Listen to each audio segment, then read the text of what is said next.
Sunday morning சூப்பராக வந்து ஒரு டீயோ காஃபியோ போட்டு குடித்தா தான் காலையில் அந்த நாளே வந்து சூப்பராக இருக்குது இல்லைங்களா. அதனால் வந்து காலையிலேயே வந்து டீ போட்டாச்சுங்க. டீ அவர் பார்த்தீங்கன்னா டீ காஃபி அவாய்ட் பண்ணணும்னு சொல்லிட்டு சுக்கு காப்பி அந்த மாதிரி கேட்டார். சரி ஓகே, அவருக்கு சுக்கு காப்பி போட்டு நான் இதை அவாய்ட் பண்ணணும்னு நினைக்கிறேன். பட் முடியலை, ஏதாவது ஒரு காரணங்களால் அதை குடிக்கணும் அப்படிங்கிற மாதிரி தோண ஆரம்பிச்சிருது. சூப்பராக ஒரு டீயை போட்டு குடிச்சிட்டு அதனால் ஸ்டார்ட் பண்ணியாச்சு. சண்டே அப்படிங்கிறனால ஏதாவது நான்வெஜ் செஞ்சு சாப்பிட்ணும் அப்படின்னு எனக்கு தோண ஆரம்பிச்சிருச்சு. அதனால் வந்து பார்த்திங்கன்னா காலையில் டிஃபன் ஏதாவது பண்ணிக்கலான்னு சொல்லிட்டு காலையில் டிஃபன் பார்த்திங்கன்னா சேமியா பண்ணியிருந்தேன். அம்மா வந்து மதியம் வர்றதுன்னு சொன்னால அப்போது ஓகே, நம்ம வந்து காலையில் டிஃபன் பண்ணி சாப்பிட்டோன்னா அம்மா வந்து மதியம் செஞ்சு கொடுத்துருவாங்க நான்வெஜ் அப்படிங்கிற மாதிரி நான் நினச்சிட்டு சரி ஓகேன்னு சொல்லிட்டு சேமியா பண்ணிட்டேன். இதுதான் ஃபஸ்ட் டைம் சேமியா பண்ணுறேங்க. உண்மையிலேயுமே நான் வந்து சேமியா பண்ணால் நல்லா, எனக்கு சேமியாவே பிடிக்காது அப்படின்னு சொல்லிட்டு நான் அதிகமாக சாப்பிட மாட்டேன். பட் பண்ணியிருந்தேன், நல்லா தான் இருந்துச்சு.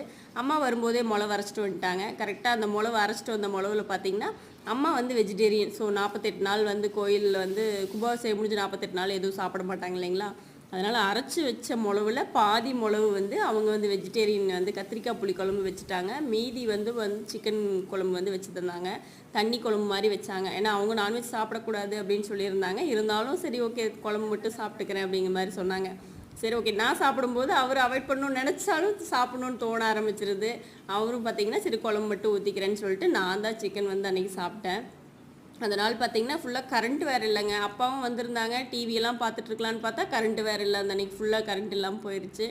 அதுக்கப்புறம் பார்த்திங்கன்னா நான் லஞ்ச் எல்லாம் முடிச்சுட்டு அதுக்கப்புறம் பார்த்திங்கன்னா ஒரு கொஞ்சம் நேரம் தான் அப்பா இருந்தாங்க. கரண்ட் இருந்திருந்தால் ஒரு ஈவினிங் வரைக்கும் இருந்திருப்பாங்களோ என்னமோ. அவங்களும் ஒரு 3 மணிக்கு கிளம்பி போயிட்டாங்க. நாங்களும் 2 மணி நேரம் வரும்னு பார்த்தா கரண்ட்டே வரல. என்னடா பண்ணுறதுன்னு போர் அடிச்சிருச்சு.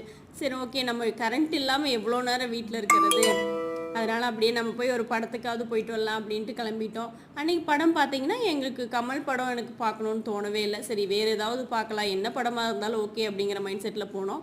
கரெக்டாக படைத்தலைவன் போட்டிருந்தாங்க. படைத்தலைவன் படம் நாங்கள் ஒரு ரிவ்யூவோ எதுவும் பார்க்கல. எதுவாக இருந்தாலும் ஓகே அப்படிங்கிற கான்செப்டில் தான் நாங்கள் போயிருந்தோம். படம் பார்த்திங்கன்னா ஓரளவுக்கு ஓகே. அந்த யானை சம்மந்தப்பட்டதில் எனக்கு கதை எதுவும் சம்மந்தம் இல்லாமல் இருந்தாலும் அந்த 2.5 மணி நேரம் நமக்கு வந்து இப்போலாம் வர்ற படங்கள் வந்து நமக்கு பிடிச்சி பார்க்குறவங்க அப்படின்னு சொல்ல முடியாதுங்க. ஏதோ படத்துக்கு போகிறோம், ரொம்ப நாளுக்கு அப்புறம் வந்து சரி அப்படியே ஒரு டைம் பாஸ் பண்ணுற மாதிரி அப்படிங்கிற மாதிரி தான் தோணுச்சு. அந்த மாதிரி தான் நாளும் போச்சு. ஓகே, படத்தை பார்த்துட்டு கொஞ்சம் நேரம் பார்த்திங்கன்னா நாங்கள் போவிலே எனக்கு கொஞ்சம் பசிக்கிற மாதிரி இருந்தது. அதனால் நான் என்ன பண்ணேன் பார்த்திங்கன்னா போகும்போதே ஒரு ஆர்டர் கொடுத்துட்டு போயிட்டேன். ஏதாவது நம்ம வந்து சாப்பிட்டுட்டு படம் பார்த்தா நல்லாயிருக்கும் அப்படிங்கிற மாதிரி தோண ஆரம்பித்ததுனால போனதையுமே ஒரு ஆர்டர், சரி ஏதாவது வெஜிடேரியன் மாதிரி ஏதாவது ஆர்டர் பண்ணலான்னு பார்த்தா அப்புறம் சண்டே தானே நம்ம நான்வெஜ்ஜே ஆர்டர் பண்ணிடுவோன்னு சொல்லிட்டு சிக்கன் பப்ஸ் மாதிரி ஏதோ ஒன்று ஆர்டர் பண்ணிவிட்டு போயிருந்தோம். போயிட்டு படம் பார்த்துட்ருக்கிறக்கவே அவங்க வந்து ஆர்டர் வந்துருச்சு. சாப்பிட்டுட்டு அதுக்கப்புறம் பார்த்திங்கன்னா பிரேக்கில் பார்த்திங்கன்னா ரெகுலர் பாப்கார்ன் ஆர்டர் பண்ணி சாப்பிட்டோம். இந்த நாள் பார்த்திங்கன்னா சூப்பராக போயிடுச்சு.